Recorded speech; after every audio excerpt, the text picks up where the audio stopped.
Hola, ¿qué tal? Seguro que más de una vez nos hemos preguntado cómo se construyen esas historias que nos enganchan o esos textos que nos informan también. Pues bien, hoy vamos a colarnos en la sala de máquinas de la escritura para entender todos sus engranajes. Vamos a ello. Ahí va una buena pregunta. A primera vista, parece que no tienen nada que ver, ¿verdad? Son mundos totalmente distintos. Pero lo increíble es que todos son textos y por lo tanto comparten una estructura interna, una especie de esqueleto oculto.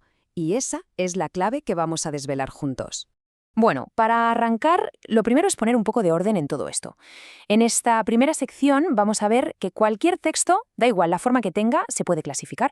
Es como hacer de biólogos, pero con las palabras. Y esta es la idea clave, ¿eh? Ningún texto aparece por arte de magia. Todos siguen un plano, un diseño que responde a una intención y a una forma concretas. Y nuestra misión aquí es precisamente aprender a leer esos planos.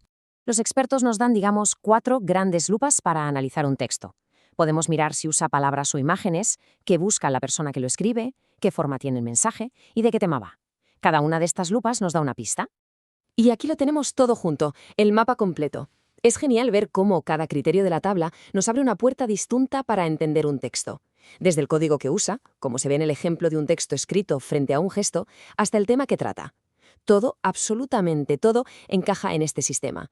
Esto va a ser nuestra brújula. Perfecto. Ya que tenemos la vista de pájaro, ahora toca hacer zoom. De esos 4 criterios que vimos, nos vamos a centrar en uno que es fundamental para contar historias: la variedad del discurso.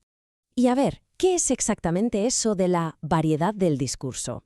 Pues es mucho más sencillo de lo que suena. Es básicamente el modo en que está escrito el texto. Podríamos decir que es su ADN, lo que nos dice si nos está contando una historia, describiendo un lugar o defendiendo una idea.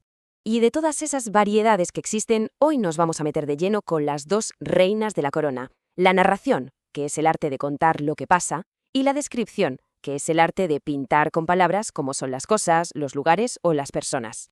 Muy bien, ahora sí que entramos en el corazón del asunto. Vamos a imaginar que somos mecánicos y que vamos a desmontar el motor de un coche pieza por pieza.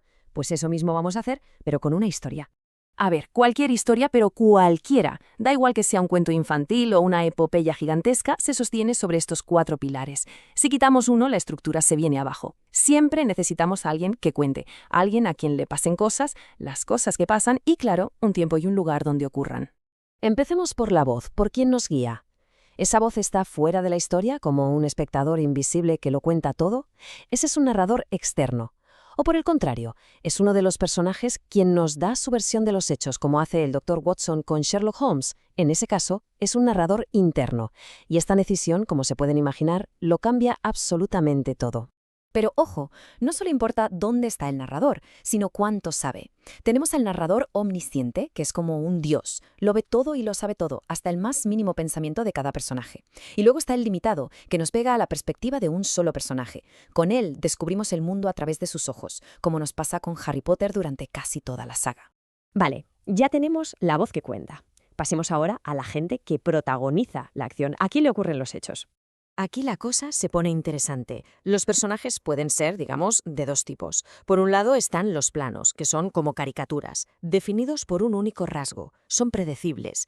Y por otro están los redondos, personajes complejos, llenos de contradicciones, como la gente de verdad.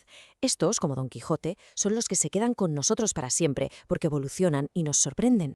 Y claro, todo lo que pasa, la acción, no sucede de forma caótica. Sigue una estructura que es casi universal, la que vemos en la mayoría de guiones de Hollywood. Primero, el planteamiento, donde nos presentan el tablero de juego. Después, el nudo, donde la cosa se complica y la tensión sube. Y al final, el desenlace, que es donde todo se resuelve. Esta línea de tiempo lo explica de maravilla. Los buenos escritores no siempre cuentan las cosas en orden. A veces saltan al pasado, con lo que todos conocemos como un flashback, que por cierto su nombre técnico es analepsis, para darnos contexto. O incluso pueden saltar al futuro, a eso se le llama prolepsis, para crear un poco de misterio. Jugar con el tiempo es una de sus herramientas más potentes. Venga, aparcamos por un momento la acción para centrarnos en el decorado. Si la narración es el motor de la historia, la descripción es la carrocería, el color, el paisaje que vemos por la ventanilla. Es el arte de hacer que veamos las cosas. Y se puede describir de 2 maneras muy diferentes. La objetiva intenta ser una fotografía precisa y neutral de la realidad, como la que encontraríamos en una enciclopedia para describir una planta. En cambio, la subjetiva es más como un cuadro. El autor filtra lo que ve a través de sus emociones y nos da su visión personal, como en un poema sobre el mar. Y cuando toca describir a una persona, la cosa se pone todavía más específica. La literatura nos da como 3 pinceles distintos. Si solo se habla del aspecto físico, se está haciendo una prosopografía. Si el foco está en la forma de ser, en su carácter, es una etopeya. Y cuando se combinan las dos cosas para tener una imagen completa de cuerpo y alma, a eso lo llamamos retrato. Bueno, pues ya hemos visto las piezas del motor y hemos analizado la pintura del coche. Ahora, en esta última parte, vamos a juntarlo todo y a entender por qué conocer estas herramientas es tan sumamente importante. Porque que nadie piense que estos son solo términos de teoría para un examen, ¿eh? Narrador omnisciente, personaje redundo, descripción subjetiva. Estas son las herramientas de verdad, las que usan cineastas, novelistas, guionistas y hasta publicistas todos los días para construir los mensajes que nos llegan. Y aquí llegamos al meollo de la cuestión. ¿Es que es de cajón? Solo cuando se entiende de verdad cómo se construye algo, se puede empezar a experimentar. Conocer las reglas da el poder no solo de seguirlas al pie de la letra, sino de romperlas con intención, de innovar y de crear algo que sea realmente nuevo. Así que, si nos tenemos que quedar con una sola idea, que sea esta. Dominar la técnica no es meterse en una jaula, todo lo contrario, es conseguir las llaves que abren puertas nuevas. Es la base sólida sobre la que se construye la verdadera creatividad. Ahora que conocemos los planos y tenemos la caja de herramientas sobre la mesa, la pregunta es casi inevitable. Con todo esto en la mano, ¿qué historias apetece construir ahora?